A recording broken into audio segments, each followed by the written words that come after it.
আমি এই হাদিসটির প্রেমে পড়ে গেছি।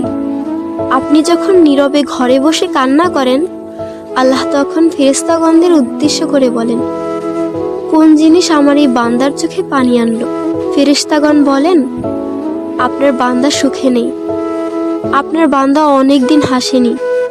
এই বলে ফেরেশতাগণ কান্না করতে থাকেন এবং আল্লাহকে বলেন, হে আমার রব, আপনি জানেন আপনার এই বান্দার হৃদয়ে কি রয়েছে, অতএব আপনি তার জন্য সবকিছু সহজ করে দিন। আল্লাহ বলেন, আমার এই বান্দা এমন কিছু জীবন থেকে হারিয়ে ফেলেছে যা সে অধিক ভালোবেসেছিল। অতএব আল্লাহ বলেন, আমি শপথ করছি, আমার বান্দা তার জীবন থেকে যা হারিয়েছে এর চেয়ে উত্তম জিনিস তাকে এনে দেব, যা দেখে দুনিয়া ও আখিরাতের সবাই বিস্মিত হবে। আলহামদুলিল্লাহ।